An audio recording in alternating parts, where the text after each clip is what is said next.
नमस्कार दोस्तों, आप देख रहे हैं सीके न्यूज शोगामा की आवाज़। उत्तर प्रदेश की मुजफ्फरनगर लोकसभा सीट पर सोमवार को समाजवादी पार्टी के राष्ट्रीय अध्यक्ष अखिलेश यादव अपने प्रत्याशी हरेंद्र मलिक के चुनाव प्रचार में पहुंचे। उन्होंने बगरा ब्लॉक में स्थित एक कॉलेज में पहुंचकर जनसभा को संबोधित किया। इस दौरान अखिलेश यादव ने मंच से जनता को संबोधित करते हुए कहा कि पश्चिम से जो हवा चल रही है वो भाजपा का सुपड़ा साफ करेगी। उन्होंने कहा कि हम सभी को राशन में आटा और डाटा यानी कि नेट मुफ्त देंगे। अखिलेश यादव ने आगे कहा कि अगर यह सरकार रही तो ना नौकरी मिलेगी और ना ही शादी होगी। सरकार की सपा बनेगी तो पुरानी पेंशन योजना लागू करेंगे। अखिलेश यादव ने मंच से बोलते हुए कहा कि पहले चरण के चुनाव से ही हवा कुछ और चल रही है। पश्चिम से हवा चल रही है जो भाजपा का सुपड़ा साफ कर देगी। शाहिद सिद्दीकी समाजवादी पार्टी में शामिल हुए, उनका धन्यवाद। मुजफ्फरनगर की हवा और पश्चिम की से जो हवा चल रही है, इस बार भारतीय जनता पार्टी का सफाया होने जा रहा है। किसान और नौजवान और हर वर्ग के लोग इस बार समाजवादी पार्टी और इंडिया गठबंधन के साथ खड़े दिखाई दे रहे हैं। 10 साल में किसान ने आत्महत्या की है, गरीब बना है देश, बेरोजगारी बढ़ी है, नौकरियां छीनी गई हैं, आरक्षण ख़त्म हुआ है, बिजली से लेकर के आम चीज़ें महंगी की गई हैं। और ये महंगाई किसी कारण नहीं है बल्कि भारतीय जनता पार्टी के भ्रष्टाचार के कारण है। भारतीय जनता पार्टी की केवल इनकी सरकार की पहचान है लूट और झूठ, इसके अलावा इनकी कोई दूसरी पहचान नहीं है। की बात को दोहराया गया तो 10 साल में किसान ने 1 लाख किसान ने क्यों आत्महत्या की है? 10 साल में सरकार MSP क्यों नहीं दे पाई? 10 साल में नौजवान इतने बड़े पैमाने पर बेरोजगार क्यों हो गया? 10 साल में भारत पे सबसे ज़्यादा कर्जा क्यों हो गया? 10 साल में आपने उद्योगपतियों का 15 लाख करोड़ माफ़ किया लेकिन किसानों का कर्ज माफ़ नहीं किया। 10 साल में आपने आरक्षण ख़त्म कर दिया। और जो लोग ये कह रहे हैं 10 साल में अच्छा काम किया, वो अपने सांसदों को पोस्टर पे क्यों नहीं रख रहे हैं? जितने भी होर्डिंग पोस्टर हैं, इनके सांसद प्रत्याशी सब गायब हैं। जनता ने मन बना लिया है, जो दिखाई दे रहे हैं वो भी गायब होंगे। कल मायावती राज्य के विभाजन की बात कही है कि पश्चिम उत्तर प्रदेश को अलग राज्य बनाएंगे। वो वोट के लिए किसी से भी मिल जाएंगी, कुछ भी कह सकती हैं।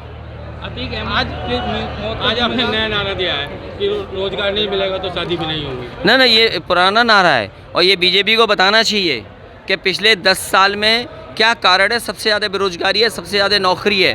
आप नौकरी आउटसोर्स पे कर रहे हैं, नौकरी कर नहीं रहे। 10 परीक्षाएँ, कोई पेपर लीक हुए, जहाँ पेपर लीक हुआ वहाँ बीजेपी की सरकार है और जिन्होंने पेपर लीक किया वो बीजेपी के लोग हैं। जो सरकार परीक्षा करा रही थी वो बीजेपी की सरकार थी। आप बताइए इनके पास जवाब क्या है? 60 लाख बच्चों का भविष्य इन्होंने छीना है और 60 लाख गुणा 3, 1 करोड़ 80 लाख। 1 करोड़ 80 लाख को भाग देने 80 लोकसभा से तो एक लोकसभा में 2,25,000 वोट कम हुआ है। इसकी भरपाई इनके पास क्या है? एक लड़ाई में है, बाकी सब हार रहे हैं बीजेपी के लोग। आज राहुल गांधी और देखा आपने मेरे साथी, ज़रा पोस्टर देखो, इनके होर्डिंग देखो, इनके प्रत्याशी उस पर गायब हैं कि नहीं हैं? जब प्रत्याशी गायब हैं तो क्या मुजफ्फरनगर की जनता अपनी समस्या लेकर के दिल्ली जाएगी? इसलिए क्योंकि आप 10 साल के उनके कारण बताएं ना। MSP क्यों नहीं लागू किया? 1000 किसान शहीद हो गए। 3 काले कानून लाना चाहते थे। आप कह रहे किसानों का भंडारण कर रहे हैं हम। बताइए कहाँ भंडारण के लिए इंतज़ाम किया? मुजफ्फरनगर, बिजनौर, सहारनपुर, कहीं बता दीजिए आप। और बिजली इतनी महंगी, यहीं पर बीजेपी के 2 नंबर के नेता ने कहा था बिजली फ्री होगी। क्या किसानों को 10 साल फ्री बिजली मिली है? उनके मीटर लगा दिए गए ट्यूबवेल पे, उनकी बिजली का बिल महंगा देना पड़ रहा है। और ना दिल्ली ने ना यूपी की सरकार ने एक भी बिजली कारखाना बनाया। जो आज मुजफ्फरनगर में फीडर सेपरेशन है और जो 24 घंटे बिजली मिल रही है वो समाजवादियों की देन है, जिसकी वजह से यहाँ पर 24 घंटे बिजली मिल रही है। ये सरकार किसानों के खिलाफ है। सर, आज राहुल गांधी तमिलनाडु में चुनाव प्रचार करने गए थे, वहां उनके हेलीकॉप्टर की चेकिंग की गई है। हाँ, बीजेपी अपने लोगों की चेकिंग नहीं करेगी। अभी कलकत्ता में सुनने में आया अभिषेक बनर्जी का हेलीकॉप्टर चेक किया। अभी कांग्रेस के नेता और इंडिया गठबंधन के सहयोगी दल के नेता का आपने चेक किया।